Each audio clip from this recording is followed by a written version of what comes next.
राधे राधे मेरे प्यारे भक्तों, आप सभी श्रद्धालुओं का मेरे चैनल पर हार्दिक स्वागत है। चलिए आज एक और भक्तिपूर्ण यात्रा पर अपन निकलते हैं दोस्तों आज मैं आपको एक ऐसे पावन तीर्थ स्थान की यात्रा पर ले चलने वाली हूँ जिसमें 4 धामों में एक माना गया है। यह है भगवान विष्णु का परम धाम जगन्नाथपुरी मंदिर। ये सिर्फ एक मंदिर नहीं दोस्तों, बल्कि एक रहस्यों की कहानी है। इसमें आस्था है और चमत्कारों का एक संगम है इसमें दोस्तों। तो चलिए जानते हैं जगन्नाथ धाम के कुछ अद्भुत रहस्य दोस्तों। क्या आपने कभी सोचा है भगवान जगन्नाथ के हाथ क्यों नहीं है, और क्या भगवान जगन्नाथ ही श्री कृष्ण हैं? अगर नहीं सोचा तो आज मैं आपको बताऊंगी वो रहस्य जो ना सिर्फ चौंकाएंगे बल्कि आपके दिल को छू भी जाएंगे दोस्तों। अधूरे हाथों की रहस्यमय कथा। जगन्नाथपुरी में भगवान जगन्नाथ की मूर्ति बाकी देवताओं जैसी नहीं है दोस्तों। उनके हाथ अधूरे हैं, पैर नहीं हैं और आंखें बड़ी बड़ी हैं। लेकिन यह कोई त्रुटि नहीं है, ये एक स्वयं भगवान की इच्छा है दोस्तों। कथा है कि राजा इंद्रद्युम्न ने भगवान विष्णु का मंदिर बनवाने का संकल्प लिया था। भगवान विश्वकर्मा मूर्ति बनाने आए, पर शर्त रखी उन्होंने, जब तक ये मूर्ति पूरी ना हो कोई इस गेट को नहीं खोलेगा, कोई दरवाजा नहीं खोलेगा। कई दिन बीत गए दोस्तों, पर राजा को चिंता हुई और उन्होंने ये दरवाजा खोल दिया। तभी मूर्ति अधूरी रह गई और विश्वकर्मा अंतर्ध्यान हो गए। एक आकाशवाणी हुई दोस्तों, हे राजन, यही मेरा दिव्य रूप है। मैं अधूरा नहीं, भावना से पूर्ण हूं। इसी रूप में मैं सदा पूजित रहूंगा।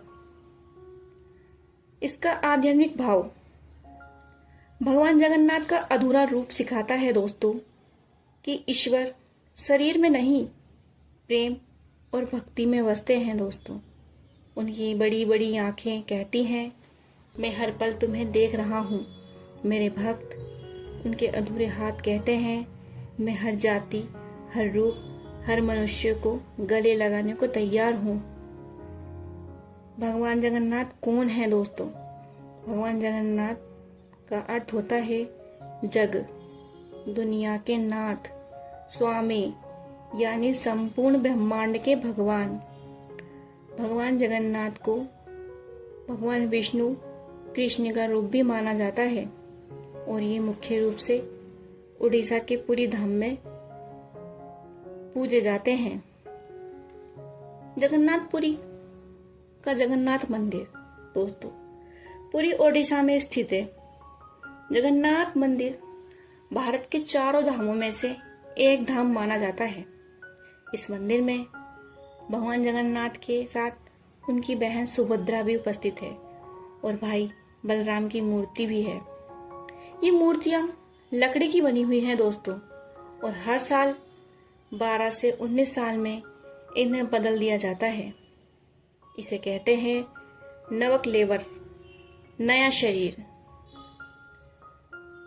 यहाँ की रथ यात्रा का महत्व दोस्तों, इस साल जून जुलाई में होने वाली जगन्नाथ यात्रा विश्व में प्रसिद्ध है दोस्तों। 3 विशाल रथों में 3 देवताओं को बैठाकर गुंडीचा मंदिर तक यात्रा कराई जाती है। लाखों भक्त इस यात्रा में हिस्सा लेते हैं। इसे ईश्वर की सार्वजनिक यात्रा भी कहा जाता है दोस्तों। जगन्नाथपुरी में मूर्ति का रहस्य और स्वरूप। भगवान जगन्नाथ की मूर्ति आंखों में गोल, बिना पलकों के होती है, जो दर्शाती है कि वे हमेशा अपने भक्तों को देख रहे हैं। उनके हाथ सीधे नहीं बल्कि बगल में अधूरे से प्रतीत होते हैं। ये भक्ति और रहस्य का प्रतीक है दोस्तों। मूर्तियों में कोई धातु नहीं होती, केवल नीम की लकड़ी का ही उपयोग किया जाता है इसमें दोस्तों। जगन्नाथपुरी का महाप्रसाद का चमत्कार। इस मंदिर में रोजाना 56 प्रकार के भोग महाप्रसाद चढ़ाया जाता है दोस्तों। यहाँ की अनोखी बात, मंदिर के रसोई घर में 7 हांडियां एक दूसरे के ऊपर रखी जाती है दोस्तों। और आश्चर्यजनक की बात तो यह है कि सबसे ऊपर की हांडी पहले पकती है। क्यों नहीं दिखती मंदिर की छाया यहाँ पे दोस्तों? और कैसे उल्टा फहरता है यहाँ का ध्वज? मंदिर की मुख्य संरचना की छाया कभी जमीन पर नहीं पड़ती। यह आज भी रहस्य की बात है दोस्तों। मंदिर के ऊपर का ध्वज हमेशा हवा के विपरीत दिशा में ही लहराता रहता है। हर दिन एक व्यक्ति बिना किसी सुरक्षा के ऊपर चढ़कर ध्वज बदलता है, जो परंपरा में आता है। यहाँ के कुछ रहस्यमय तत्व भी दोस्तों। सुदर्शन चक्र मंदिर के शिखर पर है, जिसे आप मंदिर के किसी भी कोने में जाके देखोगे तो वो हमेशा आपकी ही तरफ दिखेगा। मंदिर के पास खड़े होकर सागर की लहरों की आवाज नहीं आती दोस्तों, लेकिन मंदिर के बाहर जाते ही लहरें सुनाई देने लगती हैं। क्या लोग भावनाओं जगन्नाथ को इतना मानते हैं? क्योंकि वे संपूर्ण धर्म, जाति, वर्ग से परे हैं। उनके रूप में प्रेम है, अपनापन है और रहस्य भी, और यही उन्हें सबके भगवान बनाता है। अगर आपको ये रहस्य भावुक कर गया हो तो कमेंट में ज़रूर लिखिए जय जगन्नाथ। अगर आपको ये वीडियो अच्छी लगे तो इसे सब्सक्राइब करें, लाइक करें, शेयर करें, कमेंट करें। धन्यवाद।